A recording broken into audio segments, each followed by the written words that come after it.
Hi everybody, welcome back to the Little Craft Fairy.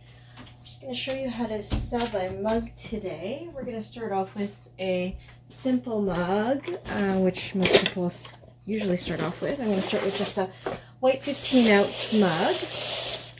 Okay, I'm just unwrapping it. I've already printed my print that I'll be using, which is right here.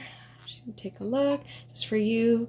Those out there who are always worried about colors, this is actually supposed to be turquoise, but I guess at the end when we reveal everything you'll see that. So let's get started. Okay, so the things we need. Our print, I use an Epson Workforce 7210 that I actually bought used for like $50, which was great. So I converted that to a sublimation printer, and that's how I got my print. When I do print my prints, I usually use 13 by 19 paper because my printer does 13 by 19, and I have it on, I use the Silhouette software to do my designs, and I actually have it on premium presentation mat when I do my printing, and I haven't had any issues in terms of the quality of my prints. So we're going to get started. So what I usually do, you'll need some alcohol. I use coffee filters because they're great, no lint. I use the mug wraps, some heat tape, your mug of course, and then I actually use the Oster French oven, convection oven to do my mugs. I have used a press. I do have a press that has the attachment. I just find because you have to do it one at a time, it's a bit time consuming. But this does take 12 minutes to do this way, so I don't know, I guess you can weigh it. It's just less work, I think, when I can just throw them all in at the same time. Okay, so we're gonna get started. I just spray my alcohol here, and then I'm gonna clean my mug. Okay, just get off any lint. Sometimes I see on forums people are always saying, you know, why do I have spots that are black on my white mug? Well, that's the problem I've noticed with sublimation, is if you have any speck of dust or anything on your mug, depending on what the color is, it may sub black. So it's best to get as much off as possible. I will reserve this for after to wipe the handle again, just to make sure I get off all the oils. Okay, so what I'm going to do now is I'm going to put my print on there, which is pretty easy. I've measured everything out. I made my own template. If anybody needs guidance with making a template, I can definitely help. You can just shoot me a comment below and I can let you know, because they're pretty standard. They're pretty easy. You don't really need to buy a template off Etsy. Save yourself a couple dollars there. Okay, so what I do is I've measured my template so that my images look ideal, because when I first started this, there's a little bit of a trick to getting your images so they actually don't, they line up properly when someone's actually looking at your mug, so that's really important. Actually, this one a little shorter than I'd like, but you can see your image.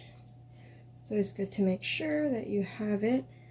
I ask people if they're right-handed or left-handed, so if you're only doing one side, that matters as well. A little bit of a trick so that you kind of sound like you know what you're doing, which as crafters we know sometimes it's a lot of trial and error unless you've done a million things. So I'm just gonna get that all taped up. Okay, I just taped there. Okay, and images. So if I'm only doing an image that doesn't go all the way to the edge, I will only tape in 3 spots. I'll do this just to get it tight. And then I'll put my wrap on it.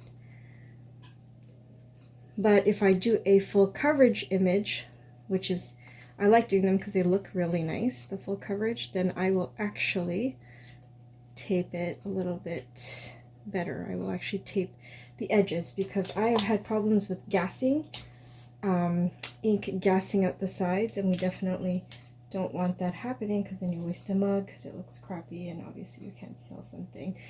There's one thing I learned with crafting: mugs are the one thing you cannot fix if you mess up.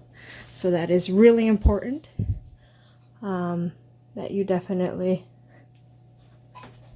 do that. Okay, so I've taped my mug up, as you can see there, and what I'm going to do is I'm going to put the wrap on it, Now with the white mugs it doesn't really matter, but there's a little bit of a key thing. If you do the color changing mugs, which I do, you got to make certain you don't, or if you're doing one with a colored handle, you got to make sure that your metal wraps do not bang the handles, and sometimes that can happen. And guess what?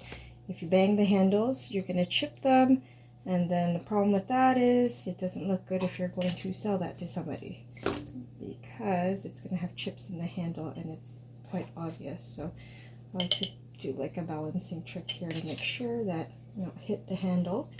I find with these 15-ounce wraps, they're actually pretty good. They don't usually hit, but I've had my 11-ounce ones. I don't know why that is, but they tend to hit.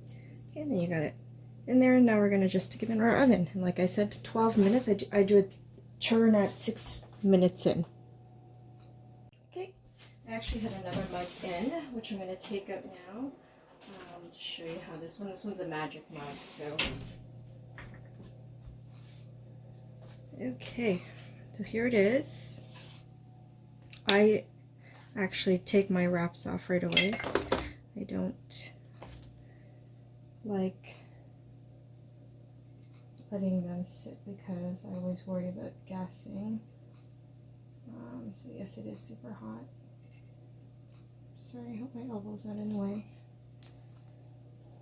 Okay, so this one, let's take a look at how this turned out.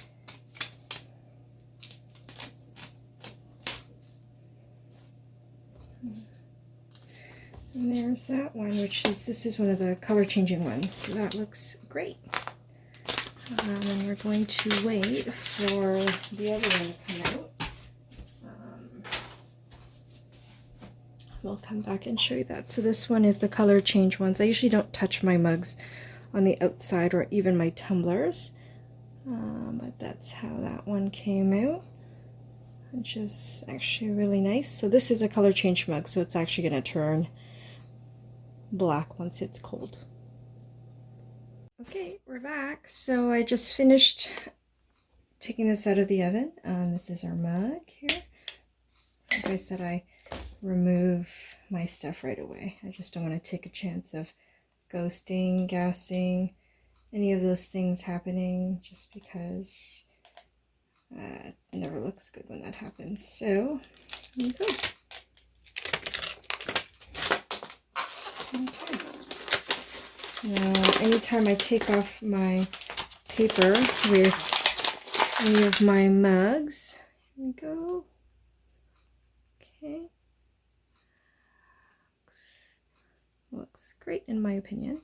Anytime I ever take off any of the paper with any of my mugs, I make sure that I try to do it in one full swoop, but sometimes it's not possible because it'll stick, but in most cases it doesn't, and there you go. So it looks actually pretty good. We don't have any ghosting whatsoever. The print looks great.